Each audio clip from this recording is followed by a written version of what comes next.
Hello friends and welcome to coaching classes by Ash. I'm pretty much sure कि Saturday को जो motivational video डाला था उससे आप लोग को थोड़ी बहुत इंस्पिरेशन मिली होगी, तो उसी इंस्पिरेशन को बरकरार रखते हुए आगे बढ़ते हैं। और आज का हमारा टॉपिक है सेक्शन 17। तो section 17 deals with the direction for accumulation. So after section 14, I am taking the section 17. Now your section 17 deals with what you cannot do directly. You will not be allowed to get same by doing something indirectly. यानी आप जो चीज directly नहीं कर सकते हैं वो चीज आप इनडायरेक्टली भी नहीं ले सकते हैं, ये बोलता है आपका सेक्शन 17। तो सेक्शन 17 की बेस लैंग्वेज क्या है पहले वो पढ़ लेते हैं। Direction for accumulation, where the terms of transfer of property direct that the income arising from the property shall be accumulated either wholly or in part during a period longer than first is the lifetime of the transferor. So इसमें पहली चीज गौर करने वाली ये है कि इन्होंने बोला है the income arising from the property. We are not talking about the property here. Remember section 11 said कि अगर आपकी प्रॉपर्टी एब्सोल्यूट है then no restrictions can be impose on the enjoyment, लेकिन सेक्शन 17 उसके एंजॉयमेंट पे रिस्ट्रिक्शंस लगाएगा। लेकिन केवल और केवल income arising from the property shall be accumulated either Holi और इन पार्ट। ठीक है, तो यहाँ आपकी पूरी की पूरी जैसे होता है ना सैलरी का कुछ पार्ट जो होता है वो हम लोग रखते हैं एक फंड में जाता है, वैसे ही वो इनकम का कुछ पार्ट होता है। तो इसमें पहला जो ऑप्शन है वो है the life of the transferor and second option is a period of 18 years from the date of transfer. Such direction shall, says as hereinafter provided, be void to the extent to which the period during which the accumulation is directed exceeds the longer of the aforesaid periods, and at the end of such last mentioned period the property and the income thereof shall be disposed as if the period during which the accumulation has been directed to be made had elapsed. तो इसमें दो चीजें important हैं। पहला हम लोगों ने पढ़ा था कि लाइफ ऑफ द ट्रांसफरर और दूसरा होगा द पीरियड ऑफ 18 years। अभी ये आगे कैसे होता है ये मैं अभी आपको आगे एक्सप्लेन करती हूँ, पहले बेस लैंग्वेज खत्म कर लेते हैं। फिर इन्होंने बोला in clause 2 this section shall not affect any direction for accumulation for the purpose of first is the payment of debts of the transferor और any other person taking any interest under the transferor. Second is the provision of portions for children or remoter issue of the transferor, and third is the preservation or maintenance of the property transferred, and such direction may be made accordingly. अब देखिए friends, एक rule है थैल्यूसन्स rule. Theliuson's rule is the denial of another way to create perpetuity of any other kind. If you remember section 14, and if you don't remember, then please go to the video. I have prepared the video for section 14 also. So पहले section 14 को पढ़ लीजिएगा, उसके बाद section 17 पे आएगा, इसीलिए मैंने section 14 के बाद section 17 लिया है।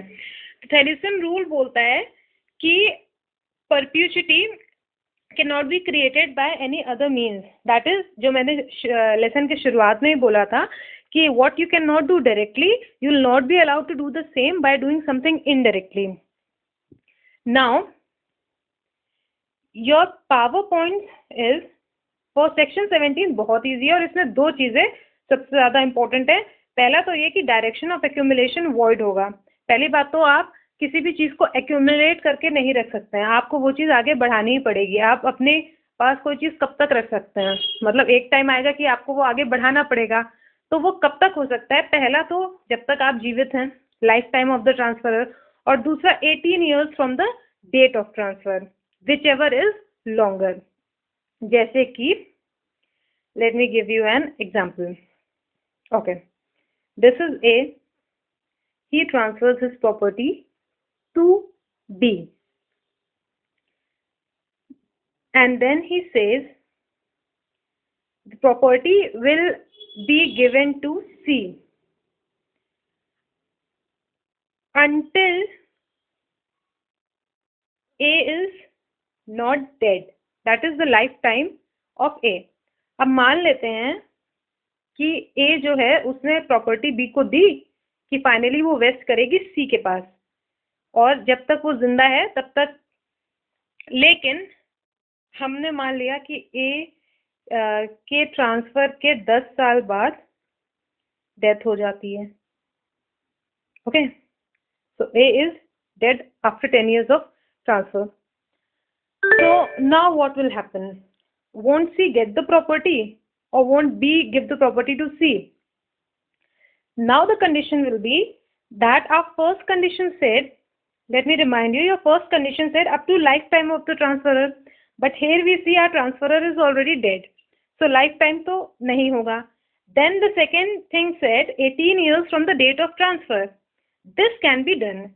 So 10 years tak to A zinda tha plus 8.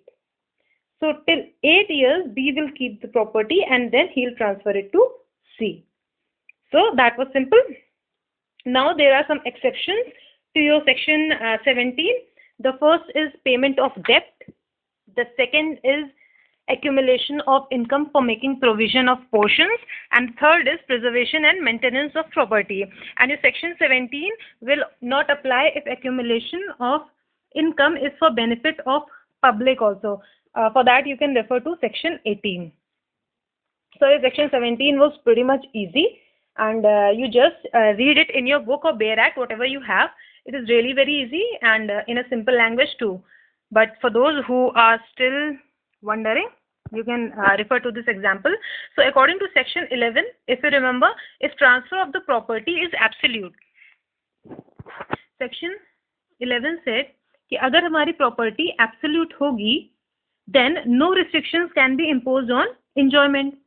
But in special circumstances, restrictions can be imposed on enjoyment of income of property for some root causes. For example, maintenance of property, then benefit of child. Okay, so these are some conditions where enjoyment of income of property can be, restrictions can be imposed. So property can be transferred with conditions that we'll deal with in section 19 and section 21, your vested and contingent interest. And yeah, one more important thing, that this principle, section 17, is based on a case which is known as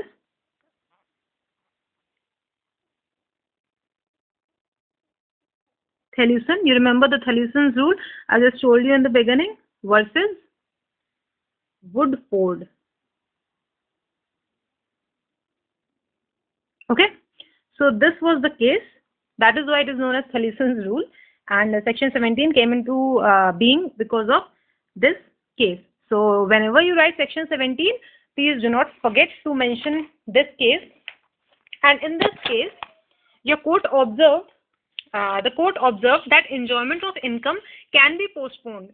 Transferor can direct to transferee that accumulation of income arising from property. That is, your transferor can direct the transferee the accumulation arising out of property. ये बोला गया था इस case में. That is Accumulation versus Woodford. So that completes our section 17. So friends, we have done from section 5 to section 17 now. Yeah, we are doing really very fast, and now I'll be taking your section 19 and 21. So please read it, and please read section 19 and 21 also. And yes, section 19 and 21 do form a very important part of your examination. Questions are mostly asked from section 5, section 13, that is benefit of unborn child, जो इसका exception है, then 19 and 21, then फिर वही 52, 53, then 54, and I'll be taking your classes for that, so don't worry about that. So this is the end of our video lesson. So thank you for watching, and please subscribe and like, and yeah, if you have any queries and questions, you can ask me in the comment section. I'll be more than happy to help you as soon as possible. Thank you very much.